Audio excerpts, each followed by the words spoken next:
Okay, well guys, welcome to Moto Z, the chat show. This is the official introduction show. We've done before the races, which some of you people might have seen. And that was initiated by just starting this. This project, as you see it today, here in the studio, has been a project in the making for 3 years, 4 years. The idea came along from some input from people. When Neville Bradshaw came to South Africa to race the Monster Series that time, I think, yeah. 14 and 15 or something like that, 13, 14, 15. And then the idea was, why don't we sit down with people and form them, chat to them about their life story? And this idea stuck with me for a long time. And it took a while to get to this point, actually, because yes, it's funding and it's quite a logistical thing, to be honest. Let's be honest. But here we are today. So we would like to explain to you what we would like to do with the show in general. So before the races is a segment of this. So this one was meant to be first, but before the races started off already, which is great, you know. Yeah, so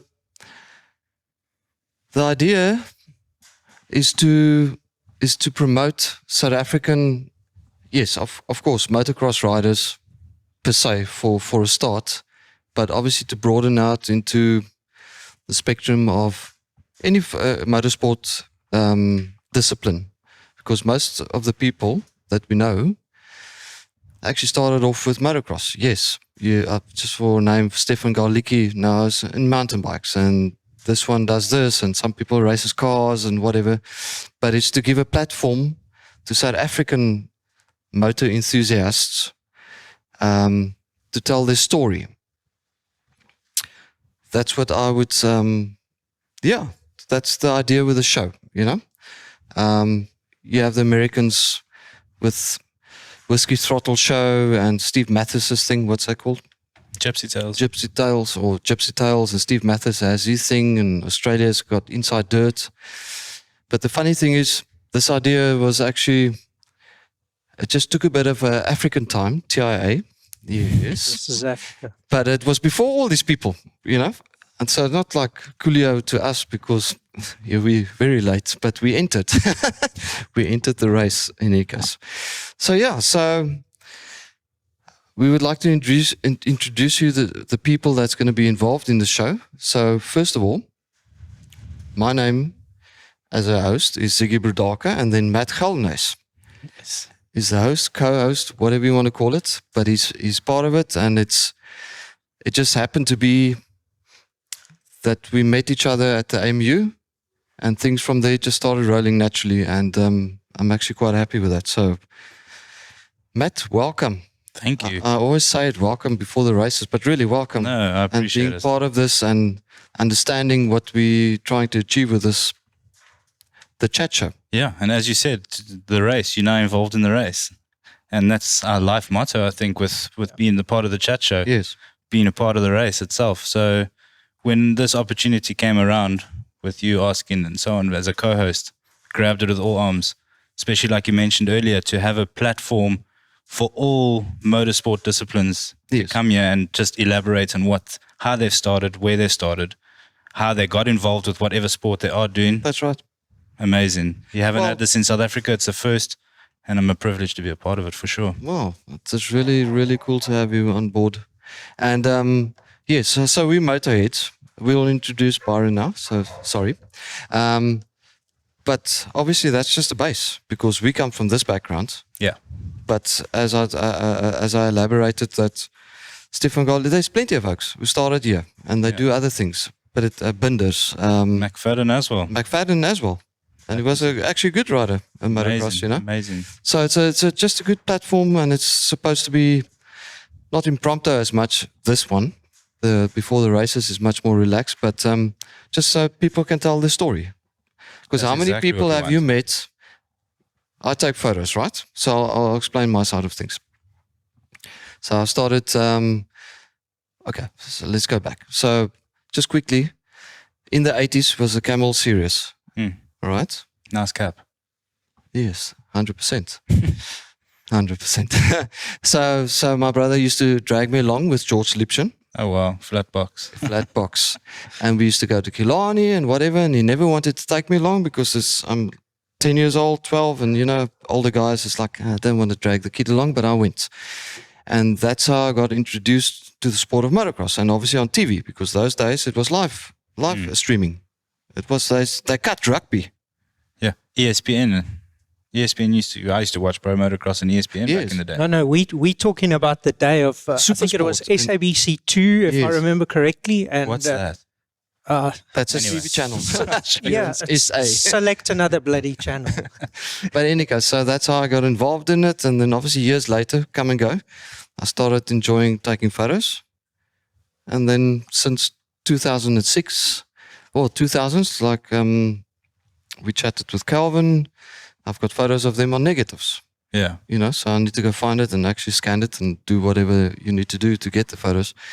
And that's how I got involved with the sport of motocross. But I always loved it, and I told you the story before.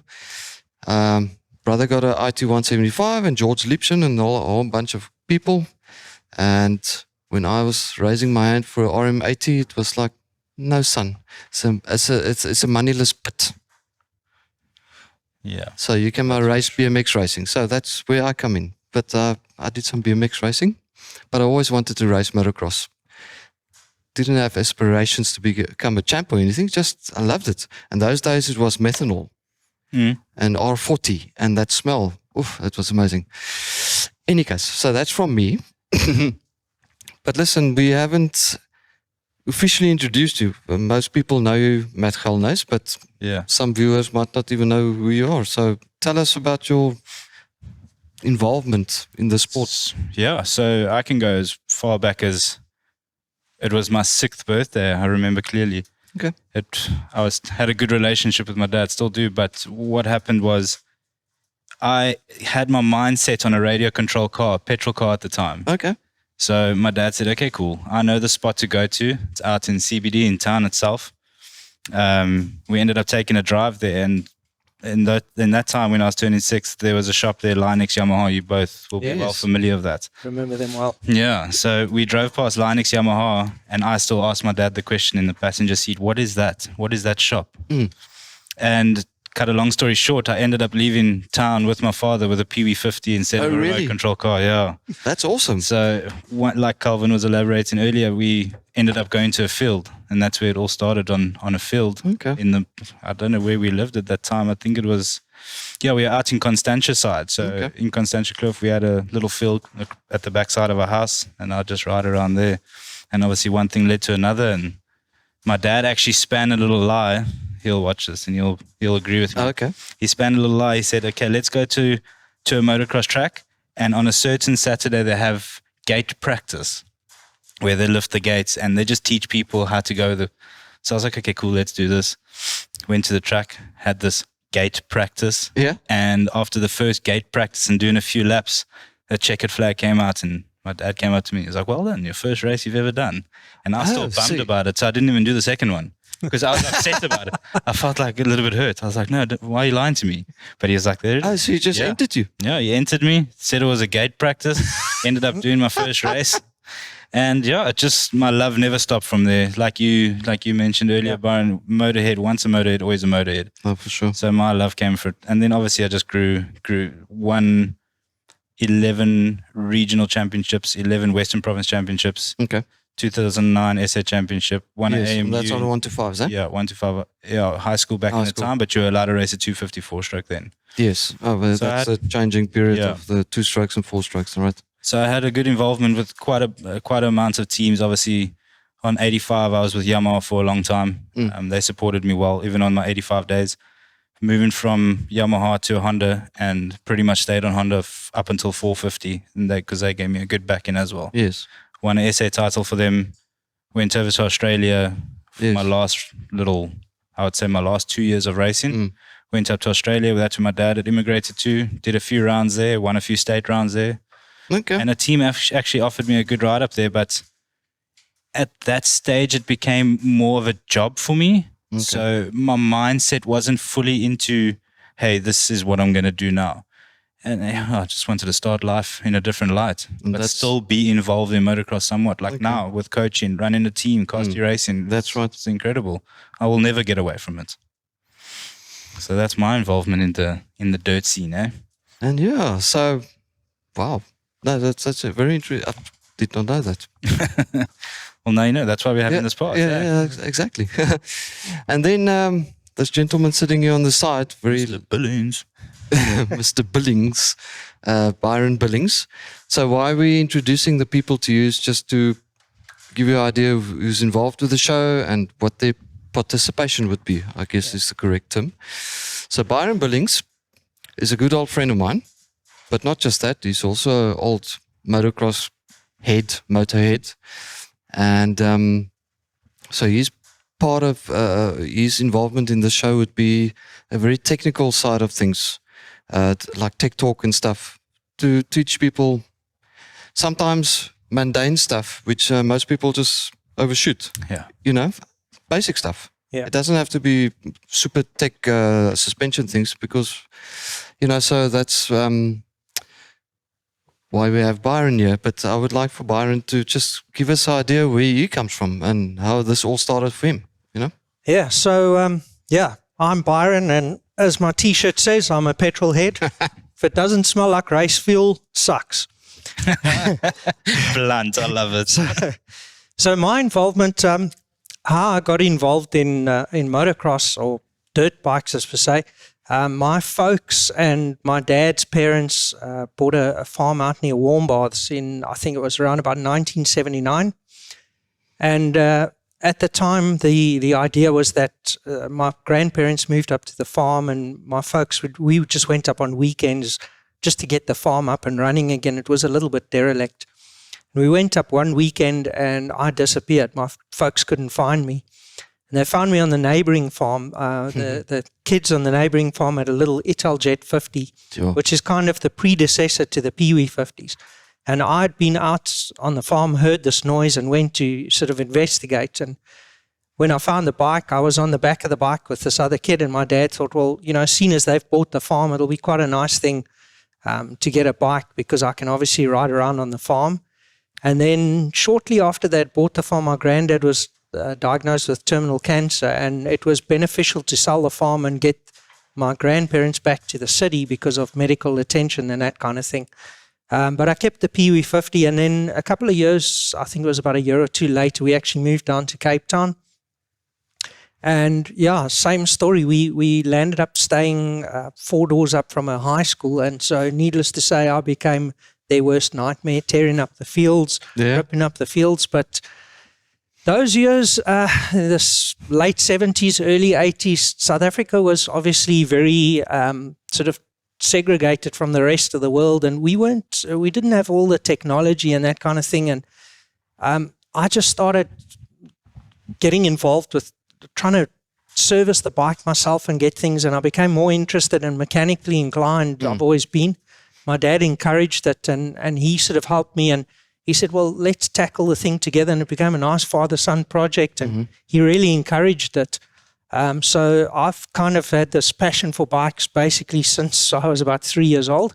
Had the bike, outgrew the Italjet, and at the time, when I sort of outgrew the Italjet, finances were a little bit tough, and my dad couldn't afford to get me a bigger bike right away, but we struck a deal that if I did really well in school and came first in the at the end of the year, It's I'd always a deal. get a bigger bike. And needless to say, well, I didn't come first, and I was highly disappointed. My dad saw it, and he realized, okay, this is, he could see the disappointment, but it can buy him a little bit more time. So I think I had to wait another year, but eventually I got a brand new Suzuki DS80. Okay. I wanted a CR80 at the time, but I was a short little kid. I think I only shot up when I was about 15 years old. And so I couldn't reach the ground on a CR80. So my dad was a little bit hesitant, bought me the DS. And my uncle had a farm out in Porterville, and I spent pretty much every second or third weekend there, school holidays. I'd say to my mom, just drop me at the farm, leave me, and I'd ride the hell out of that bike. And it was probably one of the best bikes I ever had. I think in all the years I had the DS80, I think I changed the rear tire a couple of times, a couple of levers and a spark. Solid little bike. But I did all the maintenance myself and learned a lot from it. And then went on to study mechanical engineering. And over the years, did all the work on my bikes myself. And I've always had a motto when I was racing: I don't go to the track to work on the bikes, I go to ride. So you do the work at home and you make sure the bike's 100%. And doing it myself, I only had one person to blame. But in all my years of racing, not one DNF, which was cool. So that definitely helped. And I've been able to obviously use the knowledge that I've built up and the experience to help other people and get involved with things like this. And like I said, when petrol's in your blood, it's in your blood. You'll never get rid of it. I actually know Matt's dad, I think probably before he was even born, when he was racing stock cars. Yes. So, I've been involved. I've had quite a few schoolmates whose parents had also raced stock cars, main circuit at Killarney. So all disciplines of motorsport, main circuit, karting, super bikes. I've always known people in those disciplines and been able to get involved. And obviously the technical aspect of motorsport in general, there's a lot of things that overlap and being able to put those into practice and Very cool. Very cool story. So your input in the show will be to teach people some interesting technical some stuff. basics, and hopefully get a couple more DNFs. Well, we don't want those. Sorry, not DNFs. What? Less DNFs. Okay. Yeah, that was harsh. More DNFs. We don't want those. Well, Byron, thank you and welcome, and thank you for being part of this. Thanks very much, guys. for You the need to know involvement. this desk, liquid moly desk and stuff. Me and Byron spent, I think, 2 years. Obviously, cut drums and weld frames and what do you call this, superwood or whatever, and 2K paint and stuff. So it was a massive project. So he's heavily involved actually with the whole setup of this. So and thanks for that. I don't think It's a I've pleasure, and thanks for involving me. Again, like Matt said, when the opportunity arose, I was like, I'm in. I'm petrol head 100%. And the just being able to be involved with it. Yes. Cool. Thank you very much. I'm going to be picking your brain soon. Yes, you need to. All right. Well, we're gonna. Thanks, Byron. I think we'll catch up with the following individuals. There's 2 more. Okay. Jy maak. No, I mustn't. Shoo, Afrikaans. Distractions, but so yes, Matt. So Let's wait for the next guest. yes, Let's welcome him I think on. he's almost worse than Jan Spies. Huh? Who's that? Rubes. Yeah, Yeah. the waving and stuff. Touchy. Evans Waterless Coolant is the solution to boiling over, so you can push your vehicle like this, and this, and this, without fearing the temperature gauge. Evans Waterless Coolant. Defeat the heat.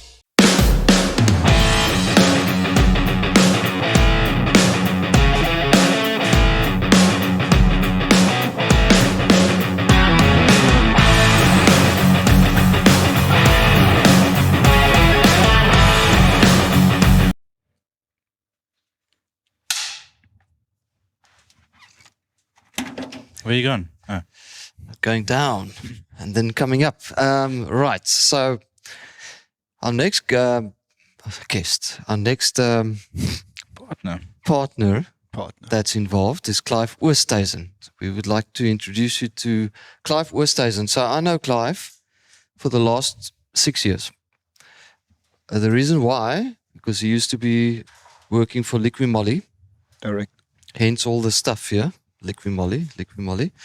And that's how I got to meet him and started selling motorbike oils at Editor Race in Cape Town. And we were actually the only official motorbike shop that sold motorbike oils, right? Basically, yeah. In the Western Cape, Yeah. as far as I know. As big as you guys were, yeah. Yes. Yeah. So why we have Clive on board is because, yes, he has fantastic knowledge about the product of Liqui Moly, technical specs, what it's meant for. And the other, not a problem, but the other thing I've noticed with Liqui Moly, they're concerned with the cars, classic cars, boats, yachts, and the guns. All right? But the motorcycle side of stuff, you won't even find a lot of videos. Some Indian guy. Yes, Yeah. the Indians do very well with Liqui Moly in India, but it's For the mopies. it's hectic. To listen to it, it's like okay. So we brought Clive on board because he was also part of this how can I say, inauguration or the of this concept. Organisation. Yes, set up organization all and the- concept. And so Clive will be doing, so we're calling it Clive's Corner. Clive's Corner by Liqui Moly, right? And so you will do some product reviews, just more in the bike range, whatever is good for the bikes and additives and things like that. And yeah, so we would like to introduce you to Clive. So Clive? Thank you, Ziggy. Yes. Yeah, so, as Ziggy mentioned, I'm Clive Oosthuizen. I'm a formal direct Liqui Moly rep that I used to work for almost 9 years. So I moved away regarding helping Ziggy out of the show, doing my own personal thing as well. Loving the brand, huge passion for Liqui Moly, so always wanted to be associated with it. Even with moving away from Liqui Moly Direct, that I still wanted to use the product, be part of it, be part of the whole team because I love motorsport, I love outdoor sports on the normal. So I'm going to basically do all the technical demos on the products, on the bikes, show how the additives work, show how the chain loops works, and we're going to focus mostly on the passion brand, if we can put it that way. So the mountain bike range, the motorcycle range, the marine range. So we're going to try and see what we can do basically with the Liqui Moly because we love the brand. It's very nice, and We need to see this more in the MX scene. Yeah, we Yes. do. Yeah. Well, the GPs Really have don't. definitely picked up a lot, and I see the Moto GPs as well in Europe. They're pumping Oh, it's Liqui Moly big, yeah. properly. Man, that's why we're doing the show. It means to get South Africa a bit on the board for Liqui Moly, the MX shows and everything. And whilst you were working there, I mean, the Moto GP is coming to Kyalami, right? It is, yeah. And Malaysia and the people at Liqui Moly is. Wait, what? When? Do we know when? I do not know when, but I've heard about it, yeah. No, remember, there was talks, and so They're busy with it, yeah. Yeah, they are busy with it. So it is coming That's to exciting. Kyalami. Okay. Kyalami. Yeah. Kylam, yeah. Kyalami. That's very cool. Yes, and they're involved with that. So no, Liqui Moly is definitely making inroads. Yeah. And the road bikes and the And we're motocross. big and stuff. sponsors of Dylan Binder as well, so that's big. Darren Binder. Darren Binder, sorry, yeah. Darren yeah. and his brother rides the Dylan, that's, isn't it? No, Brad. Brad and Darren. Darren Bender. Sorry, Darren, yeah. Yeah, so they also sponsor them. Yeah, so sure. How can we elaborate for the motocross scene, the MX scene itself? Like I mentioned, now we don't see it much. No. So obviously, when Eddie to Race was going, Yes, there, well, we sold quite but a bit. other than that, there's nothing about it. So we need to get this brand out there. Yeah, I think. definitely. We myself and Ziggy have spoken. We're going to be part of the Zone 7. See if we can do what we can do there. Get a bit of boards up there as well. Yeah. Promoting the brand ourselves. So yeah, definitely. And that's how we're going to do the demo, showing it on the video, showing what people how the brand works, obviously, and getting the people to use the product. The more the people use the product, the more obviously we get associated with Yeah. the sport as well. That'll be a good way Yeah, to get building in there. the relationships. I mean, that's Yes. we're there actually to help and support the brand. That's Liqui Moly. What's what we're all about is help and support motorsport. Yeah, be the backbone. For Exactly. And I must say that the 5 years I've been involved with them, they really do guarantee things. And like we spoke about this so if the engines blow up and stuff, they will take samples and they'll send it to the lab in Philippi, and the other one is in Joburg, right? Yeah, Liquid Moly has one of the chemistry biggest labs. back support that you can get. We So do they all give tests, oil warranties. tests, fuel tests to make sure Yes. where the problem is, to actually help the customer obviously find out what the solution is and what the problem is to get to solution and support them and help them. Oh, that's very cool. Yeah, no. It's So not That's, just there's a a good backing. Yeah. that's why I you know. love the brand and the passion for the brand. Yeah, Because it's you got not just a matter of, oh, your bike's broke. Cool, maybe next time Exactly, try yeah. this. No, now they actually give you an insight. Yeah. yeah. True. All right. And I've been part of motorsport all my life as well. Driving 80cc's 2 strokes. My dad used to ride a ZX9. I'm a huge fan about bikes. So yeah, I mean, cause I like bikes. That's my passion. Man. I know he loves putt bikes, road bikes. That do. I do apologize. That it's bikes. You just did that. Yeah. Okay. I did. Unfortunately, I'm sorry. No, it's your feelings, I guess. For the foreigners out there, it's called road bikes, road racing. I do, yes. But anyway, so he wrote off some road bikes. Yeah. So he's quite good at. No, he Yeah. talks them. I like the adrenaline. So I Yeah. like the push it to the limits. That's basically what it's all about. Do you know where I've seen this brand? It catches my eye quite a lot. Liquid Moly is the amount of times that I have gone to normal main circuit racing, Yeah. and obviously seen the cars racing around. Yeah, I mean, Formula One, they'll be big Yeah. into Formula One. I mean, Liquid Moly's grown so well in South Africa alone. Yeah. Not about around the world, but working with Melissa Labuskaki directly from our side. I mean, she's a huge inspiration. She loves the brand as well. And the way she promotes the brand, you can see, I mean, we're there for the customers, for the passion about the brand. That's what I like about it. Yeah, that's very cool. All right. Oh, that's Well, thank you, Clive. So we will definitely have inserts of Clive in Clive's corner, maybe down that pit there. I'm still thinking that's a good spot, but we will Yeah. see. Yeah, looking forward to it. I mean, we're going to run promos on the days. Yes. These caps will be obviously part of the promos and all that other stuff as well. Like you guys, we've been advertising the app now for quite a while. I mean, that's Before the races. going to be quite good as well, yeah. So have a And, look at it. In connection with that, so on the show, we will definitely have a discount code thing going, Yeah. for the For the oils. viewers. Yeah, For the viewers. for the viewers, So it definitely, will appear at some point in the shows. And I think it should last just for 2 weeks, because you can't get some guy watching a year-old thing. Yeah, you can't recap from a year back and get the discount. And Exactly, get the yeah. discount. So that's the idea with the Liquid Moly and whatever's on these boards for now. To promote that brand as well, and obviously to sell it at good prices, so you can, Yeah. yes. Yeah. Oh, thank you guys. Well, thanks, Thanks, Clive. Clive. Well, thanks for having me. Very Looking forward to privileged it. to have a cool Yes. little slogan behind you, Class Corner. Yeah, no, I'm Clive's loving corner, it. yeah. I'm Can we looking work on very something for forward me? Yes, Okay, don't Match do it chair or now. something. No. because I'm stuck. Yeah. No, We'll work on that. no, sure. But Clive's corner, yeah. No, I thought, and what Liquid Moly, just lastly, what they did cartoons of everybody, all the staff. Yeah. Which was very cool.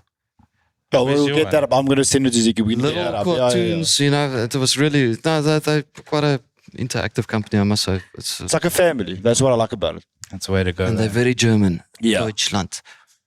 In any case. Thanks, Clive. Cool. Pleasure. Man.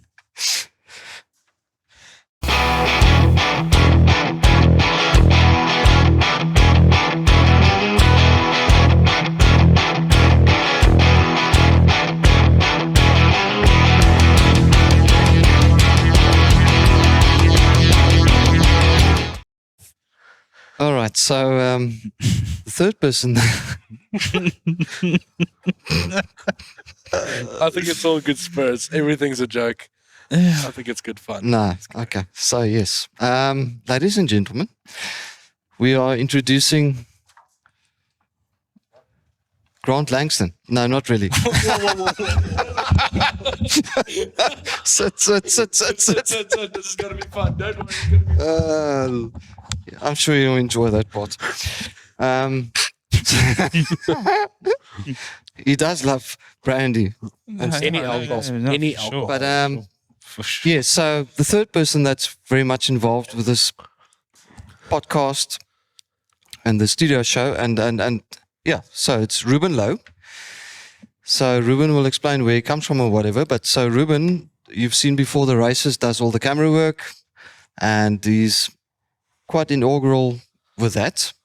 and keeping the kids away, because it's a very different setup. It's like a At fly tracks. swatter. I think it's Fly swatter. A human fly swatter. I think it adds to it that I'm not the biggest fan of kids in general. So Oh, okay. I think it works out quite nicely. So it's a different task that he's got. But yes, so, and I know Ruben for a very long time, and Matt also for a while. But I mean, we travel a lot to the national motocross in South Africa. Road trips. Most of the time, road trips or flying or whatever, Truck and tires. shooting. Truck tires, big holes.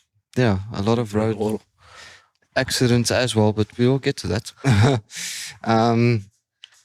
So yeah, so we've been teaming along for a long time, just shooting all the nationals, and he does. But after A all lot those of little video. incidents, all those little incidents, you still continue to go to the nationals, whether it be road trip or flight.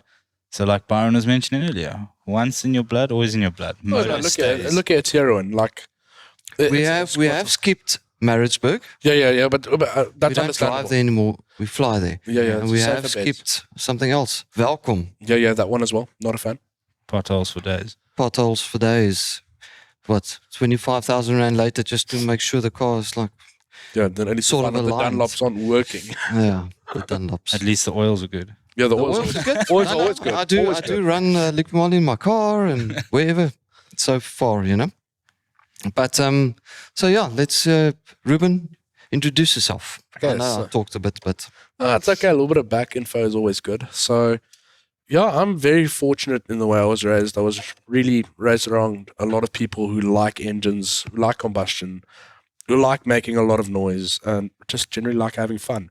So, ever since I can remember, my dad used to race a bit in the 80s and 90s, but more just bush racing, have fun, fuck around a bit, do your own thing. And from there, I've always kind of been involved. My father, at the point we were riding a bit, having fun, and he ended up having a pretty bad crash and breaking his back and his neck.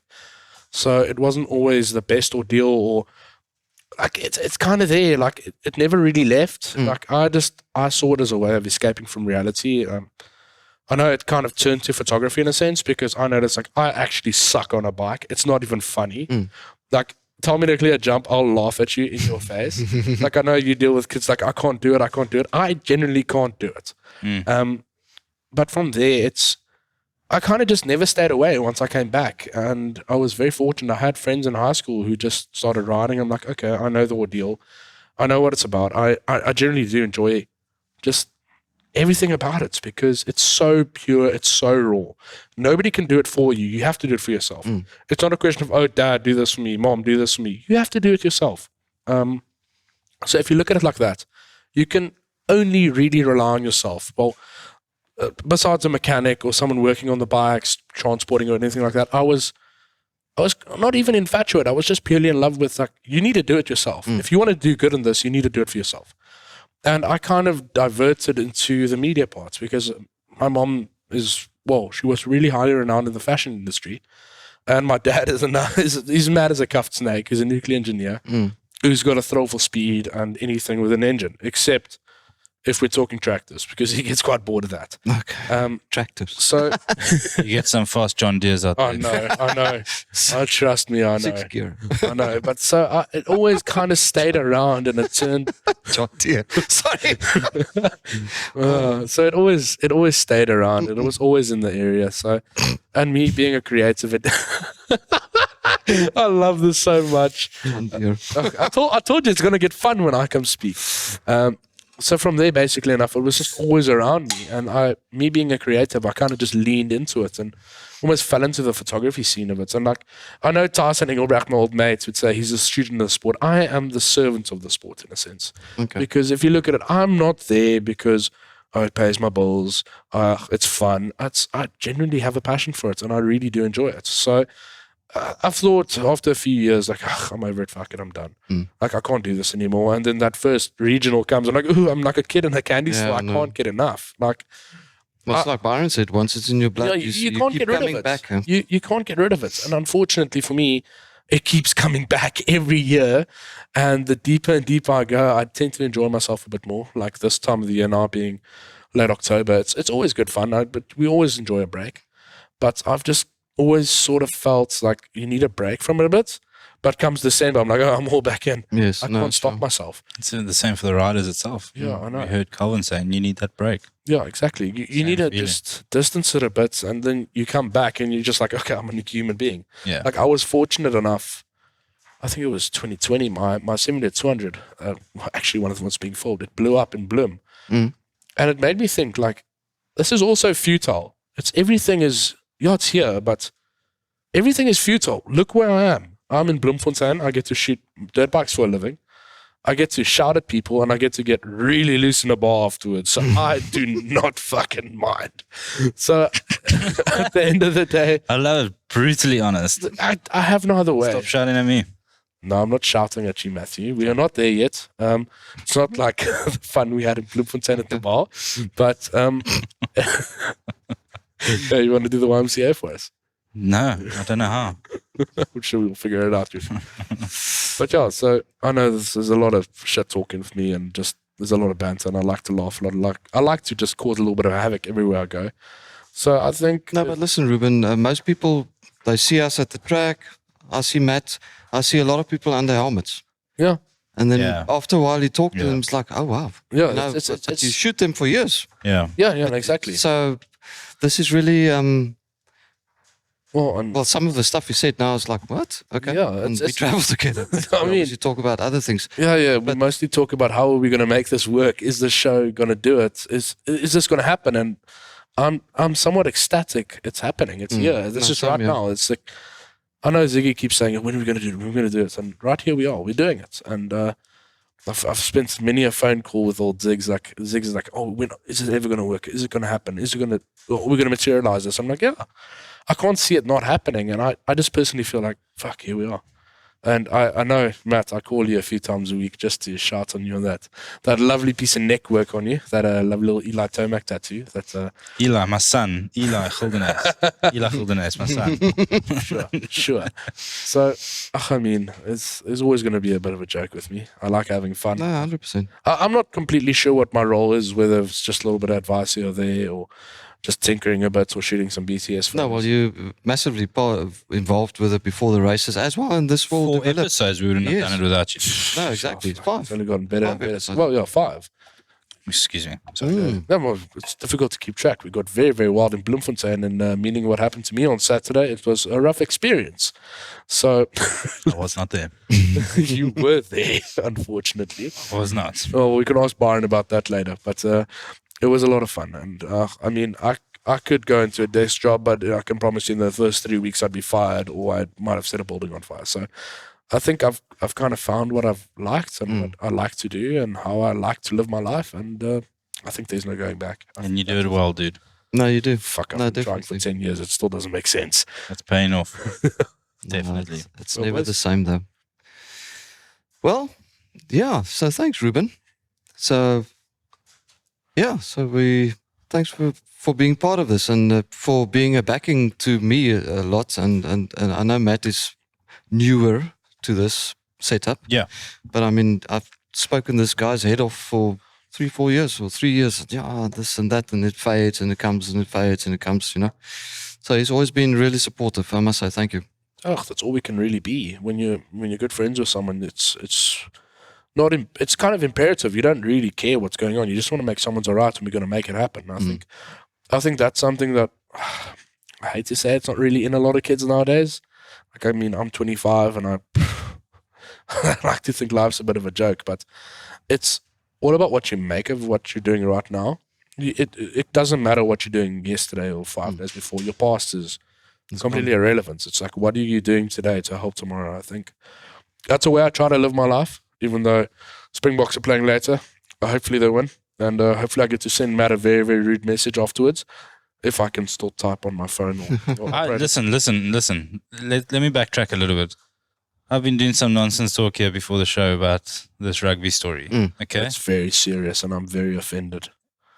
Okay. So my thing is, I'm super ecstatic. I know the Boks are going to win Yeah. because there's going to be Okay. a public holiday on the Monday. Yeah, That's it. which- That's it. which That's it. means We spoke about this. Yes. We spoke about this since Byron came on. I'm a motorhead. Rugby's cool. I'm affiliated with it, and I'm definitely back in the country. But I'm more pumped for the public holiday. I mean, you're not fucking wrong. Yeah, but boys, thank you for actually. Let's make it happen. I think No, that's 100%. all that matters. We're here now.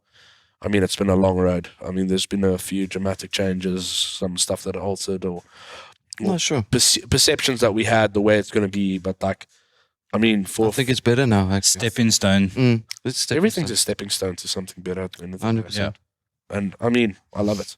Let's do more. Let's go. We're in it. We're in for the long run. Okay, boys, let's go drink honestly now. Well, thanks, Ruben. We just obviously need to, yeah. So, I think we would like to explain where. I know some people obviously found the YouTube channel already, and Instagram and Facebook. So for YouTube, it is Moto Z, the chat show. Instagram is _chat_show. And then Facebook is, YouTube? No, Facebook is also Moto Z, the chat show. And then we are going to have all these audio files, or video files actually for that matter, on Spotify at some point for the people who can't sit down and watch everything, and they can drive and listen to the podcast, you know? Yeah, we're working on that. We are working on that. We are those people. Yeah, so that's what we have for now. Yeah. Let's have it, guys. Thank you. So do you want a brandy, Matt? No, thank you. Why not? No, thank you. Okay. All right, guys, I think this was just a, we know it's an introduction show, but just for you to meet the people who's involved and how we sort of connect in a way, and what we want to do with this podcast in the long run. So, but yeah, you'll need to keep watching. And the good thing is, our first episode is with Calvin Flandrin, so you can keep an eye out for that when it's released. So yes, so it was a good start, I would say. 100%. It was amazing. I mean, I was kind of hanging off you guys' lip sitting in the back there, and then was in the pit. I was like, fuck, this is so cool. This is so fucking cool. Yeah. I would like to see from that point Yeah, it's how it looks. It's quite daunting because there's a lot of cameras. There's a short little gremlin with a beard and long hair. Me. No, not Oh. you, man. Marcel, obviously. We've got Fritz back there manning the sound. We've got Gregory on the audio. We've got Clive sitting on a water drum. I mean, it's so much fun. Like, dude, it's Well, all these people are actually very well. Thank you guys for being part of this, because I mean, without them, this is not possible. No. Cameraman and Fritz and Marcel and Byron and Greg, guys are there. Clive. Yeah, it's a team effort, I must say. This is definitely not for one person. yeah. Yeah, there's no iron team. Yeah, exactly. And I think last thing is, I think we need to thank all Werner van der Vyver. Yes, this is ultimately Werner's Garage. the garage at Werner van der Vyver's place, and What did you call it earlier? it's the Nitro Factory. The Nitro Because Factory. Neil's little butt patches were used to be Nitro Neil. yeah. Yes, okay. So, welcome to the Nitro Factory, where champions are born. There we go.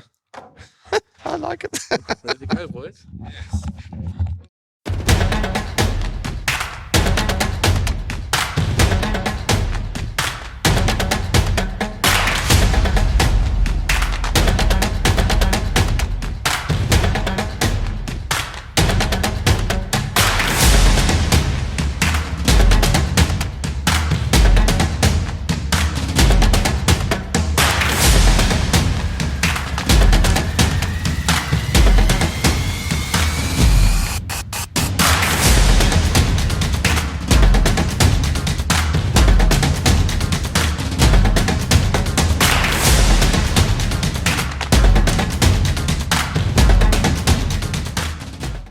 Water.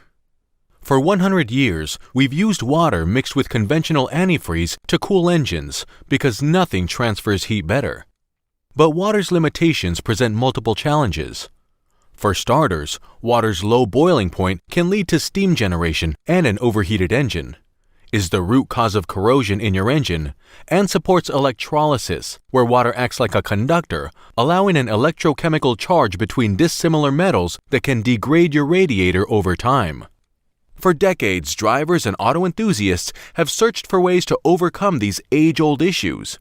But until now, there hasn't been a viable solution. Enter Evans Waterless Coolant. While most coolants today contain 50% water, Evans doesn't use it at all. Evans features a revolutionary water-free formula that prevents corrosion and doesn't support electrolysis, meaning it won't eat away at engine metals. The biggest difference, though, is Evans' boiling point, 375 degrees, which is far higher than water's at 212 degrees and regular coolants at 235. Unlike water-based coolants, this means Evans won't form vapor in your engine. Why is that important? Because vapor pockets forming between liquid coolant and metal components create a barrier that prevents heat from being drawn away from the engine, which is a coolant's job in the first place. Water conducts heat extremely well as long as it remains a liquid. But quickly and without notice, vaporization takes away nearly all of water's capacity to transfer heat. With vapor existing between engine metals and liquid coolant, hotspots develop in the metal. Pressure builds, the coolant begins to boil, and the engine overheats. When engines overheat, people are stranded on the side of the road, get stuck out in the woods, and lose races. Overheating can ruin not only your day, but under the surface, ruin your engine. Evans is safer and more stable than traditional coolants because it prevents the high pressure levels that lead to boilovers and volcanic radiator eruptions, meaning hoses, seals, and gaskets are less likely to leak and will last longer. From cars to trucks to motorcycles, Evans is an enabler. It allows safe, consistent, and efficient operation in temperature ranges that are simply unreachable with water. Evans handles extreme conditions that put stress on your engine, such as high heat, heavy loads, or blockages that disrupt airflow to the radiator. With Evans, your operating ceiling is raised. Evans does its job well past the point where other coolants fail, even in situations where performance isn't your main objective, such as with classic or vintage cars. Evans helps preserve the engine by eliminating the long-term corrosive effects of water, which is exactly why collectors and museums use Evans to protect their investments. What all this adds up to is the safest, most efficient, and most reliable coolant available. Whether idling in traffic, off-roading, or racing, drivers and riders finally have a solution to the problem water presents. Evans Waterless Coolant provides permanent protection, reduced maintenance, and enhanced performance, even under the most extreme conditions. Learn more and find out where you can get yours at www.evanscoolant.com.